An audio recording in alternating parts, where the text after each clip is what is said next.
8:38, I am Paul Harris. She is Kelly Jackson. And look who's here in the studio with us, Kat Neville, editor and publisher of Feast magazine. The last time I saw Kat, I actually scared the crap out of her in a movie theater. Oh, yeah, that's right. We both were at the press screening of Jon Favreau's movie Chef. And yes. Kat was sitting way up front, and I was sitting way in the back. And afterwards, she's just sitting there watching the credits, and I think basking in the wonderful food images we had just seen. It was lovely. And I walked up from behind and tapped her on the shoulder, and she jumped about 11 feet in the air. I was surprised. It was great to see you, though. You had just returned from some fabulous trip. Yeah, my wife and I had been to Italy, and so we had food on our mind. Yeah, well, every day for me. And I have food on my mind. You looked like you enjoyed the Favreau movie. I loved the film. I mean, what I really loved about it was the authenticity of the cooking segments, and I know that they know.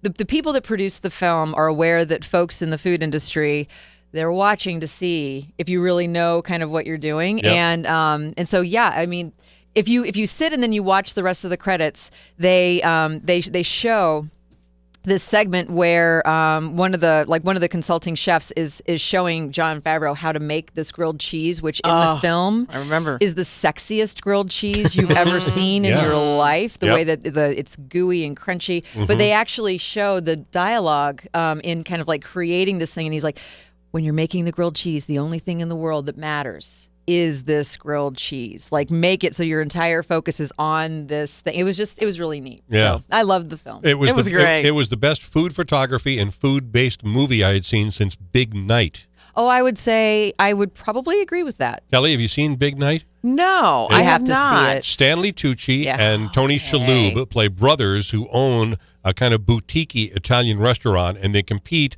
with an Italian restaurant that's down the street from them, and this is in the 50s.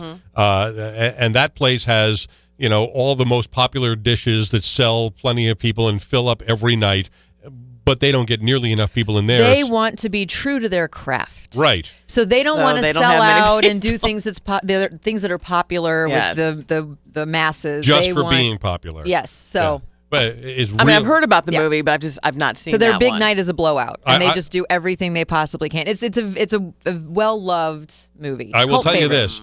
If you go and rent Big Night, I was going to say go see, but you're not. If you rent it and watch it, plan to go to dinner afterwards because you will be starving. And Eat the same during. thing with Eat, Chef. No, eat Are during. you during? Yes. I say, why wouldn't you just make a big Italian meal and sit Because down I and can't watch make the a big film? Italian meal that comes anywhere close to what I'm going to be able to get at my favorite Italian restaurant. Okay. So I would go there, and the food in that Point movie taken. just made me Yes. drool. All right, where have you been this week? What are you up to? Well, so I have one restaurant, and then I also have it's a restaurant / store source. So right now in our July issue of Feast magazine, we are very focused on veggies. It's the height of the growing season, and last week I talked about Natasha's Gin Joint, Gin Room, which is on South Grand, and right across the street is another new really great spot that just opened up on South Grand. It's called Lulu's Local Eatery, and the address is 3201 South Grand Boulevard. And you might already be familiar with the name Lulu's because they've had a food truck on the streets of St. Louis for at least a couple of years. Are they associated with the Lulu's seafood Chinese place? No. Okay. No, Lulu Best dim sum in town, by the way. Is the name of it's a husband-wife team, and it's the name of the wife. So it's kind of like a nickname. Okay. And so they started out with a truck, and it's vegan, meaning it's not even just vegetarian. There's no cream, there's no butter, there's no eggs, all that kind of good I stuff. can take my daughter there. She's vegan. Yeah, there you go. And I think that there are 3 vegan restaurants in St. Louis, and this is one of them. And the food is really hearty. So for example, they have gluten-free tacos that are filled with like sweet potatoes and black beans and kale and mushrooms, and it's topped with this chipotle creamy aioli. So it's got a lot of texture and flavor. So when people hear vegan, they hear, oh, well, I'm just going to get a salad or something. But it really is not. It's wonderful food. It's bright and it's filling. And the interior of the restaurant is charming. It's absolutely beautiful. They have a really big patio that's right there on South Grand, so you can sit and just kind of watch the neighborhood go by. They have great local beers on the list. And then when you go in, they actually list all of their farmers that they're sourcing from. And so you can see exactly where they're getting all of their raw products. And the menu, it's just it's not something where they're trying to take things that were meat and making them, somehow meat free. Mm-hmm. They really are just celebrating the. They don't sell tofurkey. Oh gosh. No.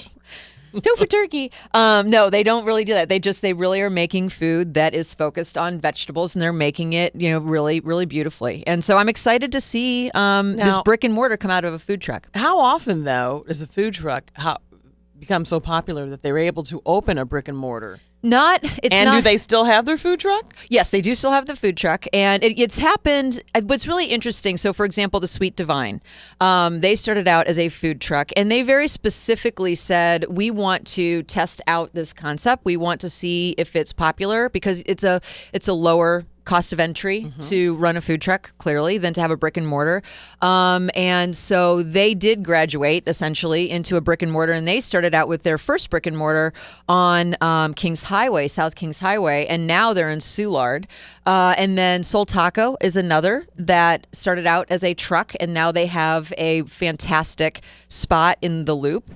And so it does happen. Some people have no interest in going from truck to brick and mortar, but other people definitely do want to see what they can start out with and then see where it kind of takes them. And so it's exciting. It's exciting to see the transition. And so if you are a lover of Lulu's in truck form, definitely go and check them out. Are they open for South lunch Grand. at the brick and mortar place? Absolutely. Okay. Oh, yeah. All right. Yep.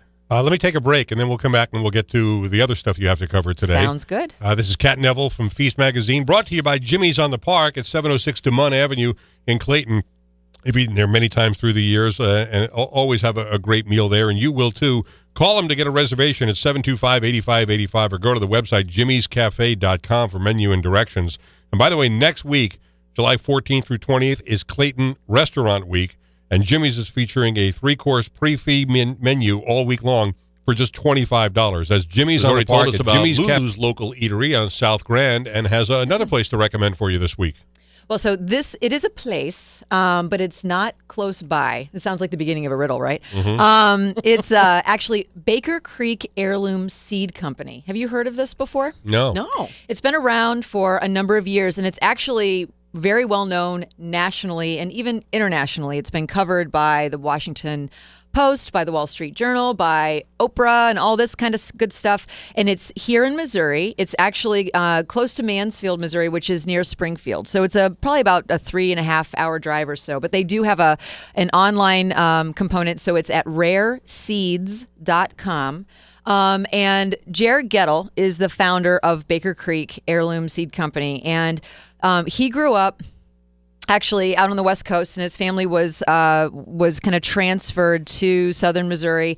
And growing up, he just kind of fell in love with gardening and with seeds. And as a kid, he started saving seeds and was just in love with the idea of different seeds. And he just kind of decided, well, I've saved up enough, and I'm just going to put out this seed catalog. And it just kind of started. These are the craziest entrepreneurial things. You just kind of do something because you love it, and it just kind of grows from there. And he is considered one of, the country's kind of experts on heirloom seeds. And so when people are talking about all of these heirloom varieties of tomatoes and all of this kind of stuff, that is what he specializes in. Can I just stop you for a second? Yes. I don't know what that means. That's what I'm trying to explain. Okay. So the seed, obviously, is how these different plants grow. And so what he does is he travels the world to source ancient seed varieties. So when you go to a typical grocery store and you look at the big red tomatoes and you look at the iceberg lettuce and you look at the standard cucumbers, those are varieties that that large farm production companies, they know that they are shelf stable, they can be shipped easily, so they're suitable for for just kind of this mass production.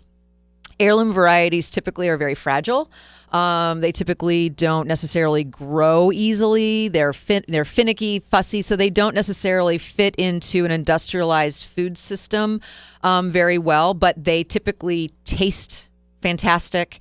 They're beautiful. They're things that have a lot of culinary value that for people that are really into food, they outweigh the value of them just being shelf stable for like a typical grocery store. I was in a restaurant a few months ago, and they served heirloom tomatoes as part of the salad, and they did not look like the tomatoes I'm used to. Yes, exactly. And so when you look at and taste these types of varieties, they are surprising and they're exciting, and that's what is so in this issue of the magazine, we have a feature that is just kind of talking about how like the new frontier of cooking really is vegetables, because you take a beautiful cut of steak, there's only so many things that you can do to it to make it unique, different, interesting. And so where you can really create complementary flavors and textures to this beautiful heirloom pork or grass-fed beef is in just really gorgeous veggies and things that are, so when you're looking at kind of the growth of the popularity of this farm to table movement and, the interest in what local farmers are doing, so much of it is because, these vegetables are at their absolute peak, and they are flavors and textures that you've maybe never experienced before. So, for example, I actually went last night. I was at Sydney Street Cafe, Kevin Nashin, amazing chef. And one of the things that really differentiates his food is the way that he plays with veggies. So the very first course, there was fish. It was a fluke that had been cured, but all of the other things playing on the plate were vegetables. So there was a sorrel that was on the bottom. He did all these different applications of beets. Some were dried, some were pickled, some were turned into marshmallows. It's amazing how much vegetables have evolved, and how they are like the center. Yes. They can be the center of attention on a plate. Whereas years ago, I can't believe we ate canned vegetables. Well, exactly, and that's really the point. And so companies like Baker Creek Heirloom Seeds, this is where home gardeners, chefs, and some small farmers will go to get seeds to grow the types of vegetables that people are really excited about. So like itty bitty cucumbers, different types of basil, different types of corn, and so you can just, it's all. He has a variety of turnip from Italy that is a 2,000-year-old variety. So you can source this from him, plant it in your garden, and see what happens, and then you get to eat and try all this different stuff. Out of Mansfield? Yeah. Mansfield, Missouri. And so if you go to the website, you can just take a look at all of the different seeds that they have available. But then if you do go down, it's a beautiful place to go. They have a huge store. They also have locations in Connecticut and California. But they also have a restaurant on site they have their own garden, and they do have a restaurant on site where they serve food that's grown right there. And again, very seasonal, grown right there at Baker Creek Heirloom Seeds. All right, for more, you can pick up this month's copy of Feast the Magazine, not to be confused with Feast the TV show, or Feast the radio feature with Kat Neville every Wednesday here on McGraw Live in the Morning. Great to see you. Thank you. Kat is brought to you by Bertarelli Cutlery, which has been keeping St. Louis sharp since 1967. Bertarelli is your one-stop shop for knife and tool sharpening, along with all your kitchen supplies. Visit them at 1927 Marconi on the Hill, or at BertarelliCutlery.com. I'm Paul Harris. That's Kelly Jackson. This is McGraw Live in the Morning. And in the next hour, we'll introduce you to a woman who has a new book about the Statue of Liberty, which may have been the first Kickstarter project. It was no potato salad, but it turned into a heck of a statue. That's ahead here on the Big 5.